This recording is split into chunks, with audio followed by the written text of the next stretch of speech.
Mengatakan inilah jahatnya orang yang bernama Joko Widodo. Kenapa jahat? Dia membiarkan anak bangsa terpecah belah, mendebatkan apakah ijazahnya asli atau palsu. Padahal mudah sekali untuk membuktikan.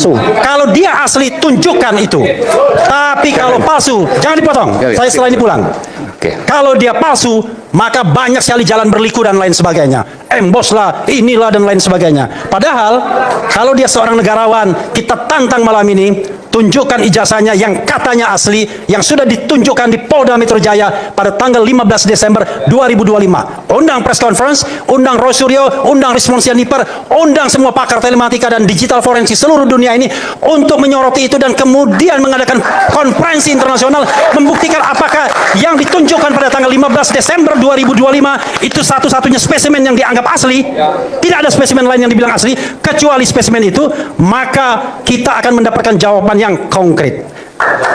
Tetapi karena dia jahat, setiap hari, setiap saat kita bertengkar. Wabillahi taufiq wal hidayah. Wassalamualaikum warahmatullahi wabarakatuh. Saya pulang. Karena tidak akan dikasih kesempatan ngomong lagi. Makin kesini tokoh-tokoh yang dimunculkan levelnya semakin naik lagi. Bu Ege ini mantan rektor UGM.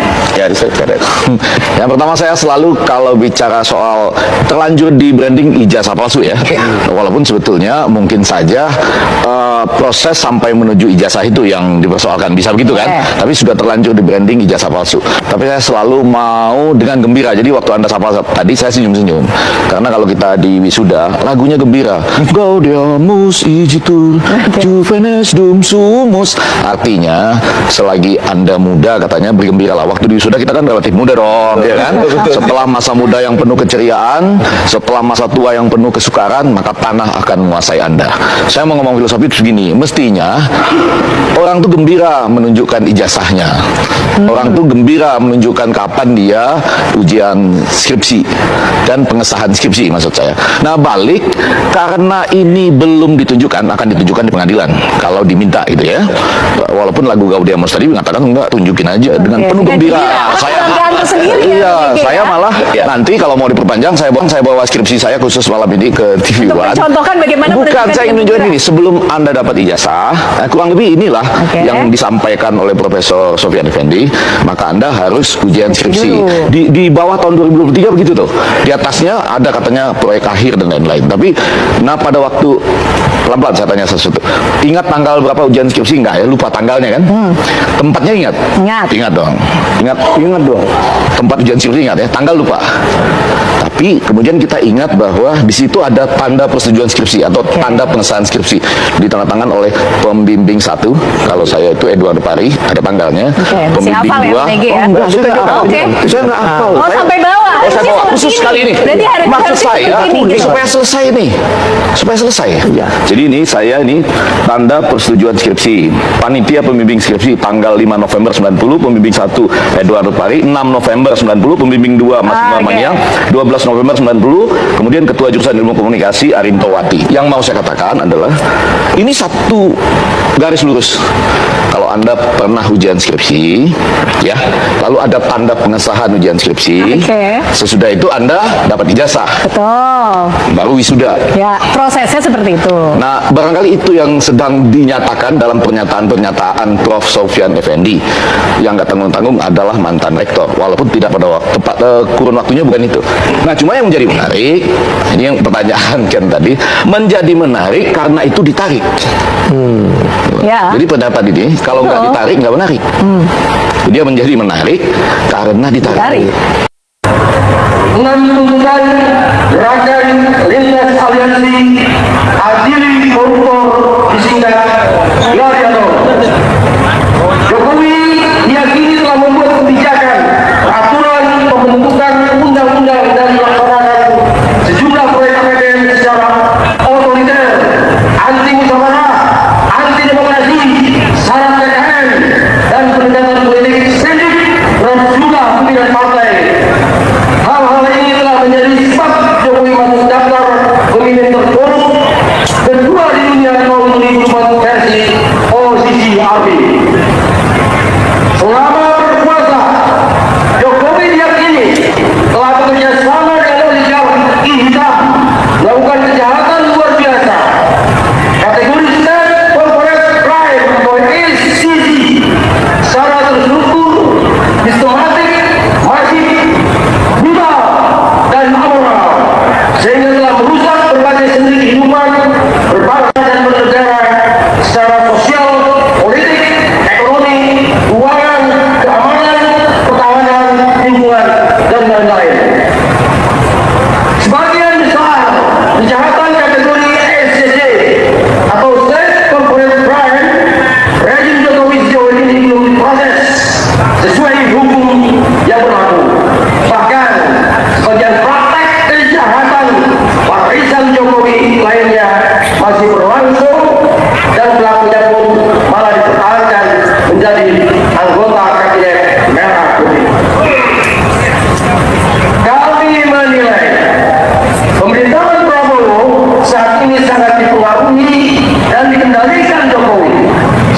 dan layak disebut retorika alon-alon.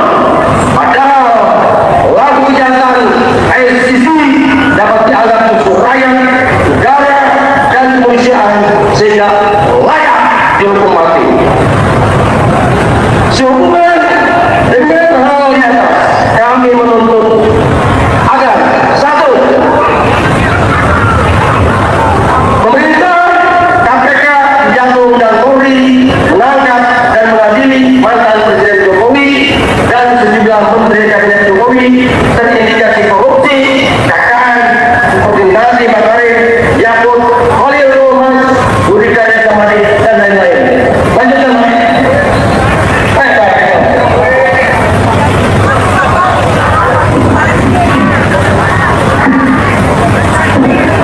Kedua, Presiden Prabowo meresapel kabinet merah putih dari menteri-menteri terindikasi KKN dan menjadi anggota Gengso seperti Airlangga Hartarto, Zulkifli Hasan, Bahlil Nahardaya, Budi Gunadi Sadikin, Erick Thohir, Luhut Bin Sarpanjaitan.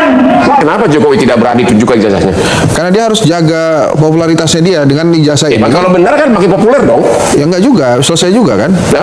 Kan orang itu harus menjaga popularitas dengan isu-isu yang dia miliki. Dengan isunya ijazah Jokowi ini, mau nggak mau kan pasti diomongin orang. Bang Andi Asman juga ikutan ngetop di situ. Nah, kalau ini cepat selesai, nggak ada polemik yang terjadi, ya bisa selesai aja. Ya. Jadi maksud saya, Bang, apa yang disampaikan oleh Pak JK ini baik. Ya. Saya paham baik juga. sampai mengatakan termul. Apa sih termul? Ternak apa? Bukan, termul itu artinya termuliakan. Termul itu pemirsa termuliakan, maka kita nggak ada masalah. Termul artinya apa? JK mengatakan termul itu apa? Ternak apa itu?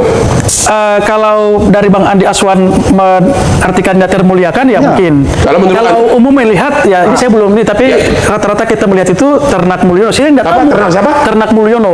Pertanyaannya Mulyono itu siapa? Ya udah, Kan makanya lucu kan? nggak usah Jadi marah, nggak usah termul itu marah. adalah termuliakan. Ya udah. Kita tahu untuk itu, makanya Oke. kita tuh tidak akan marah untuk itu. Ya bagus loh. nggak Kalau apa-apa. sampai disinggung sampai JK bilang ternak.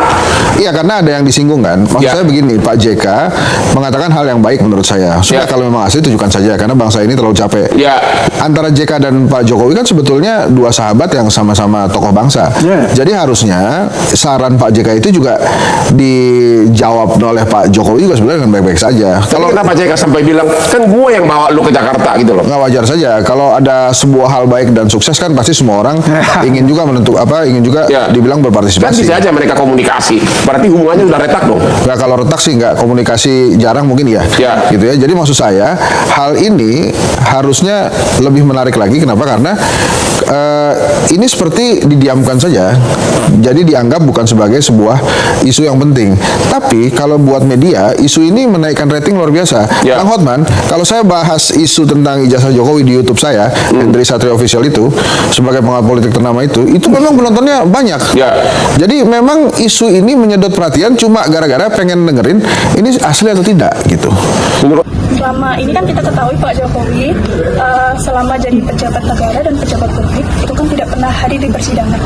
Ya, dulu dari digugat dari Bawang Menteri, kemudian sampai kemarin dari Ibu UGM, itu kan dia tidak pernah datang. Makanya memang kami mencoba berkontribusi gitu agar beliau hadir di persidangan kemudian menunjukkan ijazah. Prinsipal artinya melayangkan gugatan ini di PN ini, ya kami ingin turut berkontribusi agar Pak Jokowi itu lebih leluasa menunjukkan ijazahnya di hadapan publik.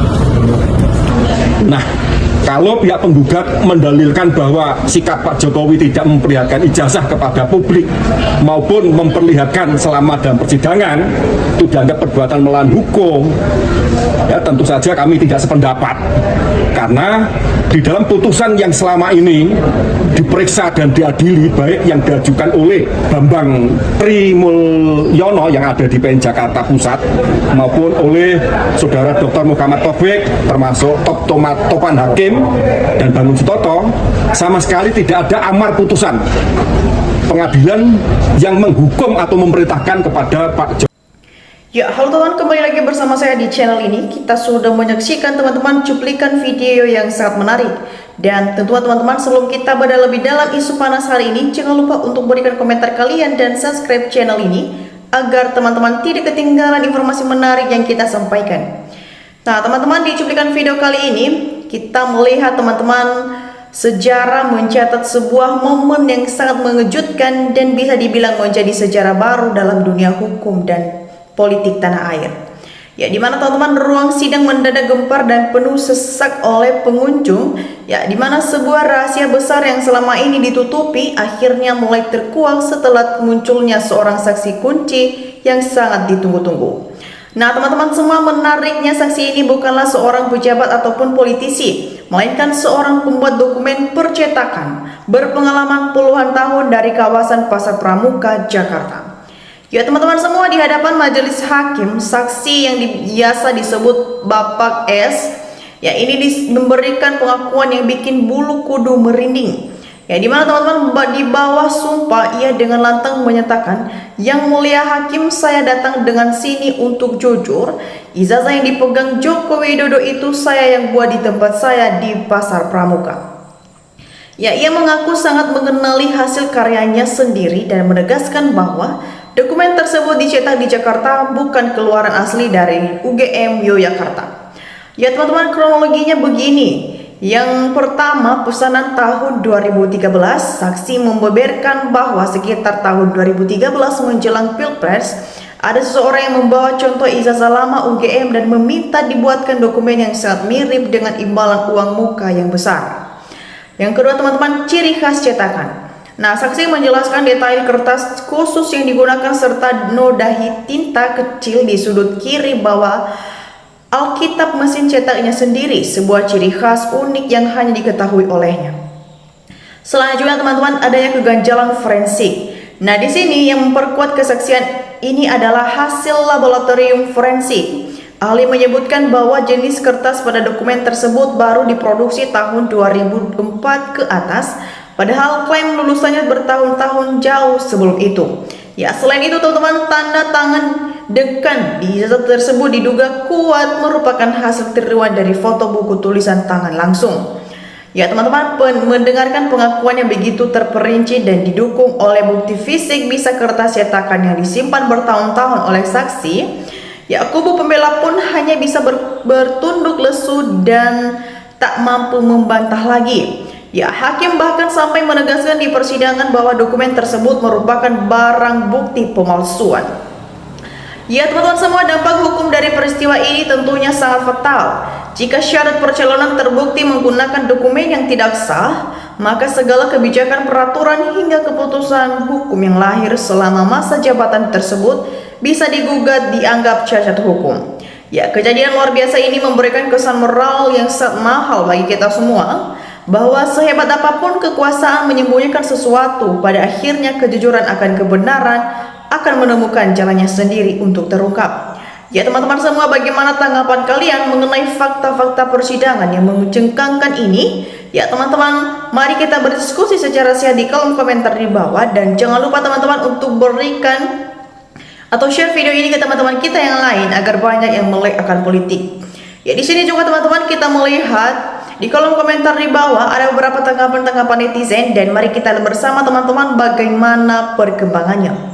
Ya, teman-teman, di sini disampaikan oleh teman kita Irwan. Di sini dia berpendapat, teman-teman, sampai banyak melibatkan kuasa hukum demi mempertahankan kebohongan ruwet dungu. Ya, teman-teman, kita lanjut. Di sini disampaikan oleh teman kita Sawariari. Di sini dia berpendapat, teman-teman, benarkah?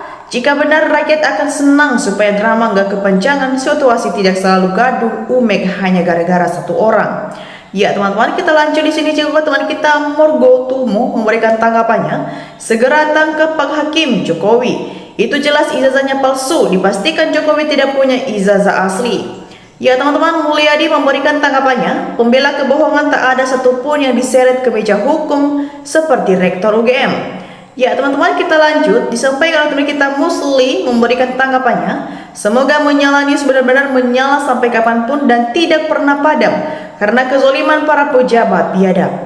Ya, teman-teman, kita lanjut. Nursida Barlian memberikan tanggapannya. Kebohongan harus ditindak sesuai keadilan. Jokowi harus dihukum seadil-adilnya atas korban yang sudah menderita seperti Pak Bambang Tri dan yang lainnya. untuk mempelajaran dunia pendidikan dan mafia penegak hukum. Ya teman-teman, kita lanjut. Tata Gretendra memberikan tanggapannya yang sangat luar biasa. Kurang bukti apalagi wahai para penegak hukum yang kami hormati dan kami bayar dari pajak kami. Sekalipun tanah kecil kami kering tidak bisa dipakai bercocok tanam, rumah kami rewat namun kami tetap bayar pajak buat kalian untuk melayani kami. Ya teman-teman, kita lanjut. Bandel pun memberikan tanggapannya. Seseorang pembohong akan dibela para pendusta, dikelilingi para penjilat, disanjung para pengkhianat, dan didoakan para orang-orang munafik, dan dikendalikan oleh iblis. Saya yakin tidak ada satupun manusia yang kebal sama hukum. Salam waras. Ya teman-teman, kita lanjut. Ferdinand Tio memberikan tanggapannya. Sama siapa lagi kami rakyat miskin ini minta keadilan kalau hakim aja mau disuap, pusing. Ya teman-teman, kita lanjut. Tata memberikan tanggapannya. Kalau kita baca Al-Quran sudah jelas dikatakan bahwa kebohongan sekecil apapun akan Allah perlihatkan. Begitu pula sebaiknya kebenaran akan Allah perlihatkan. Disampaikan teman kita Gondol Smithy memberikan tanggapannya. Setelah sidang ijazah palsu Jokowi selesai di sidang, lanjut ke sidang para menteri yang koruptor yang menyebut nama Jokowi. Jokowi harus hasilkan persidangan, kalau tidak rakyat akan demo. Ya teman-teman, kita lanjut. Di sini juga teman kita Lilis Suwarkiti memberikan tanggapannya. Ya Allah, inna wa jiun. Ya teman-teman, kita lanjut. Di sini juga teman kita Julius 1 memberikan tanggapannya. Mari aparat semua jujur dan berintegritas serta adil agar negara dan rakyat Indonesia jaya dan makmur merdeka. Ya teman-teman, kita lanjut. Di sini juga teman kita Suratman memberikan tanggapannya. Atas doa rakyat yang cinta tanah air dan cinta kejujuran, maka Allah membuka pintu kebenaran. Allah Maha Kuasa dari seluruh alam semesta beserta isinya. Ya teman-teman, kita lanjut. Di sini juga teman kita Dwi Sri Pujanto memberikan tanggapannya. Jika ijazah UGM Joko Widodo palsu, harusnya Pak Prabowo perintahkan Kejaksaan Agung untuk menangkap Joko Widodo ini, baru hebat. Ya teman-teman, kita lanjut. Di sini juga teman kita Soetrimo Trimo memberikan tanggapannya. Seluruh rakyat Indonesia berslogan tangkap dan adili Jokowi sekeluarga rezim pelaksana KKN perusak konstitusi terkorup nomor 2 di dunia.